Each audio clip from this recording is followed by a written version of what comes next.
Good evening, I'm sitting with Joe Wessels, the candidate for South Africa at the 2021 ASI competition. I learned the French pronunciation earlier, but I'm sure Joe's much better. So tell us, Joe, about the journey that brought you here this evening. And I believe you're in Germany. Yes, okay. So, well, it's firstly a pleasure to be here. It's a very exciting competition that happens every few years where they slot together the various organizations for sommelier in Europe and Africa. And it's a very nice challenge to represent South Africa and really to try to fly the flag as well and show our hospitality. Yeah.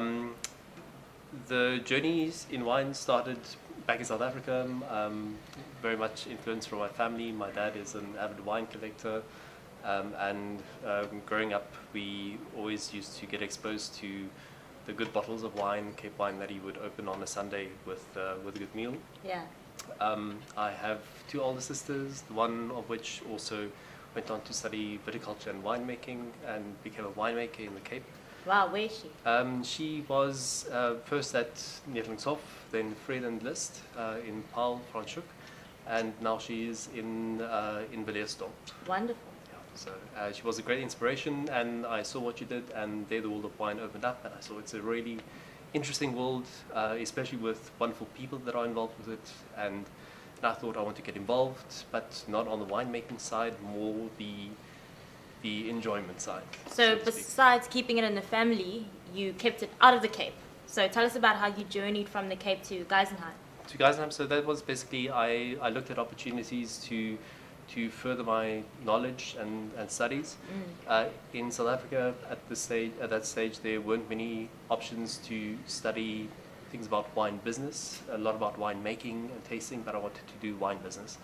And there's a university in Germany called Geisenheim that has a program called International Wine Business. So it's focused all about the trade, the marketing, the economics of wine, and that's really gripped my attention. And I applied for it, got into the program, and since 2015 I've been in Germany, first focused completely on the studies, and then saw that the restaurant scene there is also very dynamic, and found a few good options to stay and work. So that's what I'm thinking about. Huge congratulations to you, Joe, for being so brave to go and do your bachelor's in Germany.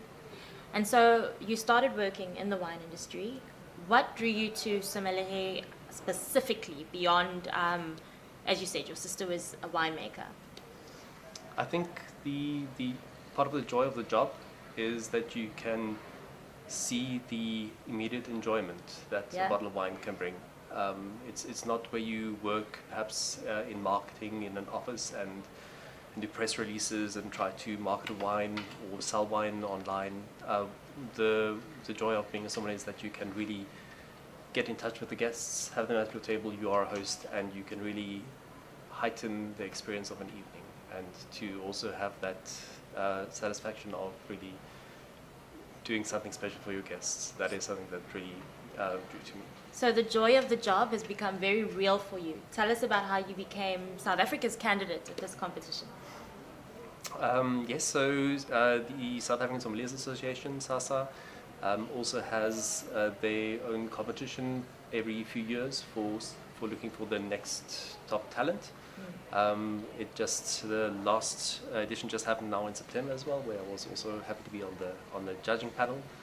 And I participated in 2018, and actually Tawanda, that is also here representing Zimbabwe, he was also one of the contestants there, and I was fortunate enough to in the finals and to win the title there. And it's a very stressful competition. I don't think people realize, so there are two sections. There's the theory and the practical. And I think on both ends you have to think on your feet. And so Tawanda was explaining earlier, at the beginning of the competition, all of the sommeliers are very neatly dressed. You can see Joe's fabulous cork tie, and everyone is wearing their apron, and obviously you've sat and you've studied and you're holding all of this knowledge.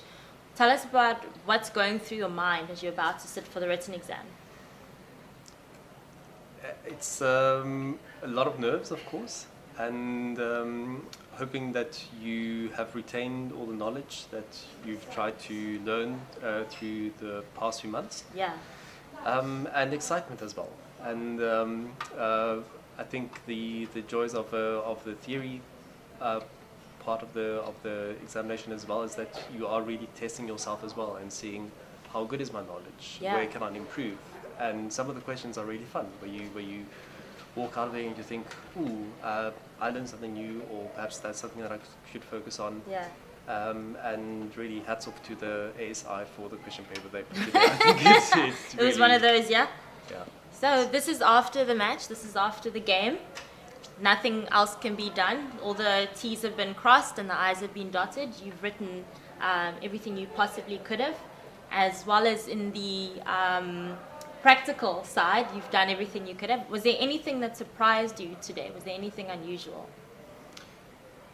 Not particularly. I was surprised more just by the fact that how time is really subjective in a sense. We had the theory tasting this morning, or theory and the tasting this morning, of which we had to give a full organoleptic description of a wine within 5 minutes. Something that I've practiced before, but this morning it felt like those 5 minutes were up in 3. You were here. Yes. There's no African timing in the exam. So now looking back at Joe, back when you were sitting and you were making or writing that application for Geisenheim, what advice would you give yourself in hindsight? Ooh, going back, I would. Think on your feet, Joe. Think on your feet. I don't know. I would say be open. I think one of the big things that I would like to tell myself from earlier as well is to realize how big the world of wine is, and that you cannot know everything. I think a lot of people I've also went through, but got a little bit of self-awareness when you think you know a lot about a subject. Yeah. But it's always important in the world of wine to stay humble and to know that you're also just human, and that most people that enjoy wine can't list the 7 Grand Crus of Chablis or the amount of aging for Barolo. But you can. but is that important? It's the human aspect that you need to also be aware of in this field. No, we thank you for your time, speaking of how subjective and how limited it is.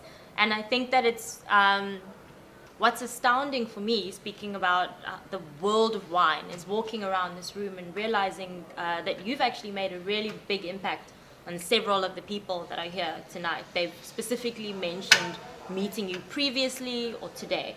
And it's beautiful to feel that as you're speaking, that for you it is the human aspect of service that continues to inspire you and I guess propel you to even greater levels. And so as you are the Miss South Africa candidate for our country this evening, I want to continue to thank you for your time, and I wish you continued success.